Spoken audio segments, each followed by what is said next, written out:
চলেন আজ দুপুরের একটা ছোট্ট ব্লগ শেয়ার করি। এই এখন বাজে 12:30টার মতো। আমি স্নান সেরে নিলাম, তো বেলকনিতে কাপড় দিব আজকে, যেহেতু বাইরে বৃষ্টি, ছাদে দেওয়া যাবে না। তো স্নান সেরে কাপড়গুলো বেলকনিতে দিয়ে এসে সিঁদুরটাও পরে নিলাম। পরে পরবো বললে আর পরা হয় না, মনেও থাকে না। দেখা যায় যে ওরকমই থাকি, সিঁদুরও পরা হয় না, টিপও পরা হয় না। তো এই জন্য স্নান সেরে আগে সিঁদুরটা পরে নিলাম।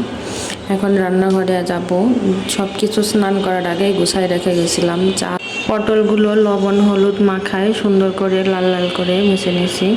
এরপর আমি ওই তেলেই বাকি মশলাগুলো দিয়ে চাল ডাল দিয়ে সুন্দর করে ভেজে নিব। তো একটু বেশি করে ভাজলে নাকি বেশি ঝরঝরা হয়, কিন্তু আজকে তো ঝরঝরা খিচুড়ি রান্না করা যাবে না, কারণ আমার হাজব্যান্ড আজকে নরম খিচুড়ি খাবে। তো আমি চালে জল দিয়ে ওদিকে চাল আর ডাল ধোয়া জল রেখে দিয়েছিলাম গাছে দিব বলে। তো ভাবলাম যে এদিকে হচ্ছে খিচুড়িটা ফুটুক, আমি গাছে জল দিয়ে আসি। তো গাছের মোটামুটি সবগুলো গাছে জল দিলাম, দিয়ে এসে দেখি খিচুড়িটা প্রায় হয়ে গেছে। তো এর মধ্যে ঘি দিলে একটু ভালো লাগতো, কিন্তু যেহেতু আমার হাজব্যান্ড ঘি খায় না, সেজন্য আর দেওয়া হয়নি।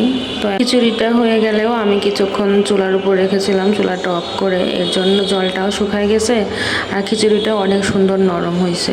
তো এই ছিল আজকে বৃষ্টির দিনে আমাদের খিচুড়ি, আলু ভর্তা, পটল ভাজি। আপনারা বৃষ্টির দিনে কে কে খেলেন অবশ্যই কমেন্ট করে জানাবেন।